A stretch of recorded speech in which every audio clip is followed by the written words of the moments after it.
Rosie O'Donnell. I know you wince at the name.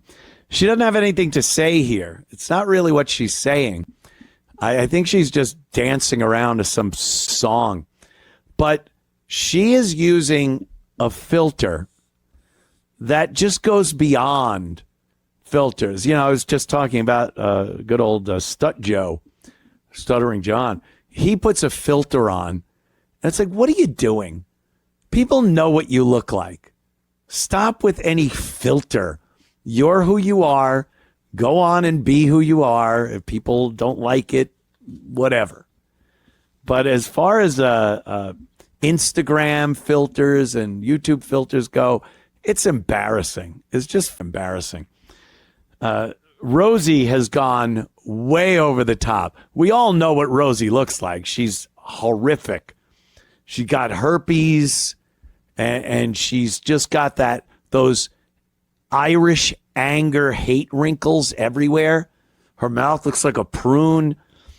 And she decided maybe a filter can help out. Look at what she decided to run with as a filter. I know you know me. One thing I can tell you is you got to be free. Come together right now over me.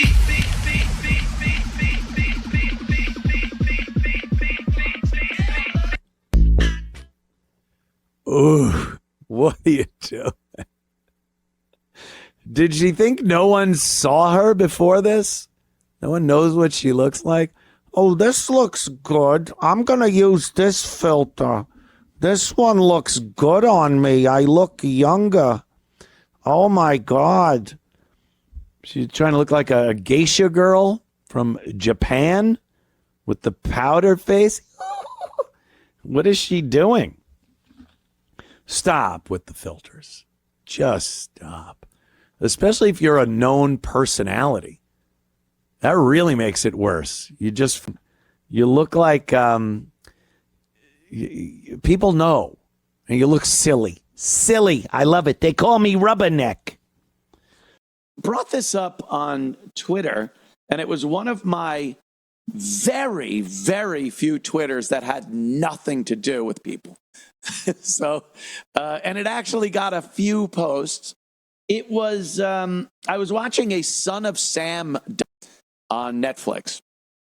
And it was weird because the first couple of episodes, it was really a good Son of Sam. First two episodes. And there were more episodes after the first two. And I'm like, what the fuck? And still have so many episodes left after he's arrested. Like how the cops got him, the murders, the people that were shot, the families of the people that were shot, all that. Like, okay, they'll probably go through. One of which is the unbelievable access the media had in the 70s. They would, nowadays, if you had anything even resembling a serial in New York City doing this, the media would be a mile away from any scene the cops were at. There'd be get the f out of here tape strung everywhere, and the media wouldn't be allowed near the scene. They had cameras in the faces of, like, what was her name? Stacy Moskowitz, one of the last girls that were shot in the face. Headshot. She wound up dying a few days later in the hospital. Her bloody face being wheeled out of an ambulance. The media's already there at the hospital, wheeled out of the ambulance, and they're just filming her face. There would be no access to that these days. But there they were, right next to the cops as they're investigating a crime scene, was a reporter with a camera crew and a microphone talking with the cops right behind him. Yeah, look, this is her in the hospital. This is that the media had this kind of access to crime scenes. So I found that odd. Also, one of the head muckety mucks of the case, once David Berkowitz was arrested, the media comes swarming in and wants to get shots of the son of Sam. I guess they brought him in a side entrance or something after he was arrested, and the media was livid. They wanted the perp walk. So this police representative comes out to address the media, and the media's yelling at this guy. Why, you didn't make him available to us? What's wrong with you? This cop starts screaming. Dude, he's telling the media, you just didn't get here in time.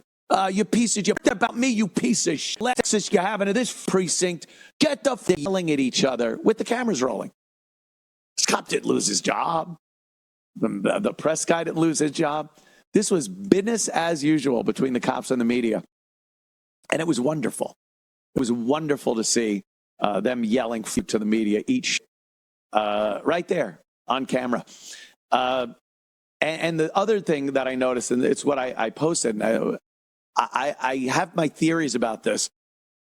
The New York accent, especially when spoken by a young woman in Brooklyn or Queens, Long Island, New York back in the 70s, actually, the 60s, the 70s, the 80s even,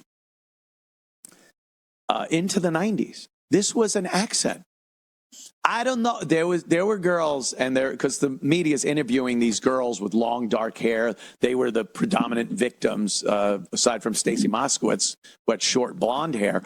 Long dark hair was kind of David Berkowitz thing. Another Jew. David Berkowitz thing. So they would interview these girls from Long Island, Queens, Brooklyn, with long dark hair, and like, what would you do if if they caught David Berkowitz? What would you like to see done with him? And these girls, I want to see him tortured. I want to see him laying there, cut up with rusty razor blades, just tortured. And like, what happened to that? What happened to that accent? It's gone. You really don't get it anymore. And I've seen the news footage like that. And also there are these videos making the rounds. People had camcorders back in the 80s. And, you didn't know what to do with them. You weren't going to make a movie. So a lot of these kids took it to the mall, took their dad's camcorder to the mall and made videos of kids at the mall. And the girls all sounded like that. So here's, we got some interviews from this show. No, I thought about dying a little red or something. What happened to that? And I just really, I think social media, I think the ability to watch so many different people from so many different places, and for these younger women and men to not get their speech patterns from the community around them. If you grew up and spent your entire youth in Brooklyn, you were sounding like that girl. Yeah, I don't know. We're kind of scared to go out. My hair is dark. Now you're watching TikTok videos, YouTube videos, Twitter videos. You're getting, I think you're talking or listening more to people online than you are the people in your own community. So those communal accents just die. They go away. And this generic kind of universal accent comes about that really isn't from anywhere, or it's not from a region.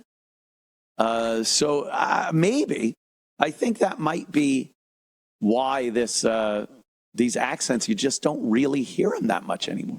I'm sure there's a couple out there, but I recall it very vividly in school on Long Island. Long Island, yeah, nice car.